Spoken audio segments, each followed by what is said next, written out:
définir leur personnalité ou sensibilité individuelle, il n'en reste pas moins que leur sens de l'organisation collective révèle une véritable intelligence. Et qui d'autre que Bernard Werber pour en parler, car nous sommes en zone sensible. Bonjour. Bonjour. Je vous observais, vous faisiez un peu de tai chi. Alors dites-moi, première question, comment fait-on pour garder son animalité en milieu urbain? On est entouré d'immeubles, écrasé par tous ces immeubles. Il faut aller dans les zones où ça reste malgré tout un peu sauvage. Ben oui, mais on doit quand même garder... on trouve des abeilles ici, parce qu'on va en parler. Après les fourmis, les chats, tous les animaux. Maintenant, la prophétie des abeilles. Bon, alors je raconte quand même un petit peu l'histoire de ce livre sans en dévoiler. Hein. René Toledano, 33 ans, professeur à la Sorbonne, arrive grâce à l'hypnose régressive à voyager dans le temps. Le livre se passe entre 1099 et 2053, donc c'est quand même une marge très très large. Et donc il fait des voyages dans le passé, mais aussi dans le futur. Et dans le futur, il va rencontrer René 63, qui pourrait être son double, qui a 63 ans. Et ils partent à la recherche d'un livre écrit par un chevalier au début du XIe siècle, qui lui a prédit plein de catastrophes écologiques qui vont jusqu'en 2101. Je vais essayer de résumer autrement. Alors, vous êtes là pour ça, hein, Bernard? C'est... comment dire? C'est une prophétie qui a, comme la prophétie de Nostradamus, mais qui aurait été écrite avant, donc en 1099, au moment de la prise de Jérusalem. Et cette prophétie ne se trompe pas jusqu'à de nos jours. Voilà. Et on espère qu'elle se trompe sur le futur parce qu'elle annonce quand même beaucoup de soucis. Beaucoup de catastrophes. Alors moi, j'ai été surpris d'apprendre qu'une abeille vit en moyenne 40 jours, visite 1000 fleurs et produit moins d'une cuillère à soupe de miel durant cette période. Pour nous, ce n'est qu'une cuillerée de miel. Pour elle, c'est l'œuvre de sa vie. Ce qui me frappe avec vous, c'est votre rapport aux animaux. Vous écrivez à la place des chats, des fourmis, maintenant des abeilles, aussi des porcs, des rats. Est-ce que c'est pour vous le petit pas de côté pour observer en effet la nature humaine? Exactement.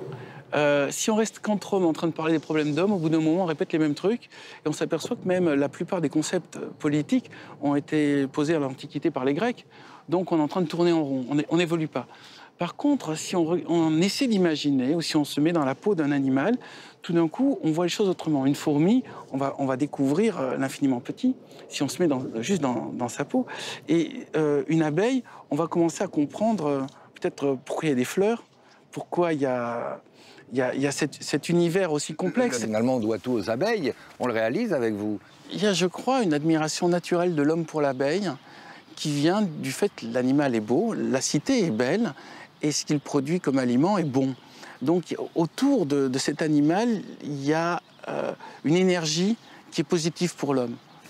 80% des espèces végétales se reproduisent grâce aux abeilles. Donc ça fait du bien aussi aux fleurs. Leur disparition a entraîné une catastrophe écologique dont on ne mesure pas encore l'ampleur.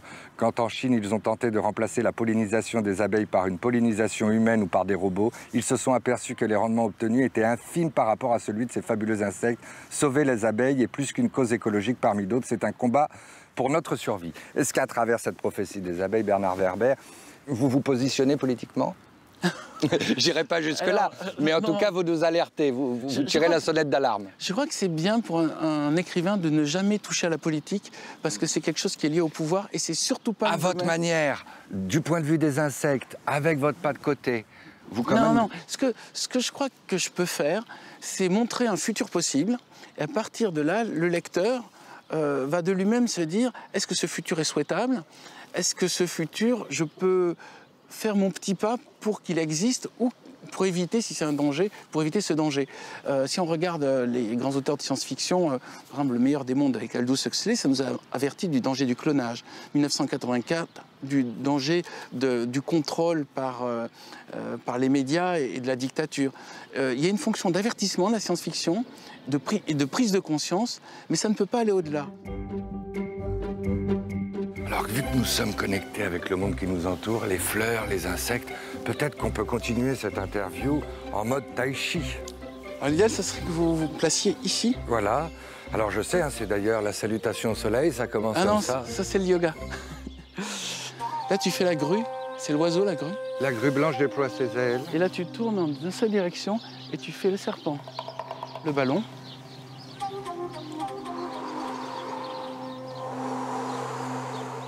C'est magnifique. Oui, mais là, je suis spectateur. J'apprends, moi, je retiens. J'observe. Après, Bernard Werber, parlez-moi de votre méthode d'écriture. Ma méthode d'écriture... Vous vous remettez à la tâche plusieurs fois? À quel niveau? Sur l'intrigue? Non, alors ma technique est un peu bizarre et difficile à exporter. Ça consiste à faire un mauvais livre. À savoir, je commence par faire un très mauvais livre de 400 pages dans lequel il y a toutes les idées et toutes les choses qui me semblent venir. Et cette version de livre brouillon, raté, j'appelle la version A. Et à partir de là, je ne récupère rien de cette version A. Mais par contre, ça m'a permis de réfléchir comment faire la version B. Rien du tout. Rien du tout. Mais vous le faites bien. Eh ben, vous aviez appris. J'apprends vite à votre contact. Bon, Bernard. Oh, c'est génial, ces combinaisons. J'ai l'impression d'interviewer Thomas Pesquet. Bonjour, monsieur. Bonjour à tous les deux. Voici la maison des abeilles. Ils les aiment autant que vous, hein? Ah, bah c'est super, mais il faut que tout le monde les aime autant que nous. Oui, oui, c'est Très important, c'est elles qui nous permettent beaucoup de choses. Et là, on est sur une petite ruche. On est sur une ruche varée. Oh! On va les prévenir qu'on arrive et qu'on va les déranger. Là, ça les fait dormir, hein, la fumée. Ça va plutôt les calmer et surtout, ça va dissimuler nos odeurs. Oui. Elles sont pas agressives, elles sont dociles. Hein. Elles sont dans le même état que nous. Je crois qu'on est en connexion avec. On est zen, elles sont zen. Justement, c'est le problème, c'est qu'elles ont été sélectionnées pour être très gentilles, pour pas embêter les apiculteurs, mais du coup, elles savent pas se défendre bien contre les frelons asiatiques. Et j'ai cru voir des frelons. On a vu 2 frelons asiatiques. Elles aiment beaucoup Bernard, hein. C'est lui qui a écrit, regardez, La prophétie des abeilles. C'est lui qui vient à votre secours. Donc là, on est sur les réserves. Là, en fait, on voit que le miel. Donc là, tout le monde va bien. Bonjour. Ah, regardez, un salopard. Un frelon asiatique. Ce qui serait magnifique, c'est que je tue un frelon asiatique avec la prophétie des abeilles. Là, on se sentirait vraiment utile. Il faut bien viser. Oui, il est parti. Merci, monsieur, pour votre érudition et tous ces renseignements. Je vous en prie. C'est un grand plaisir pour moi. Merci à vous. Merci.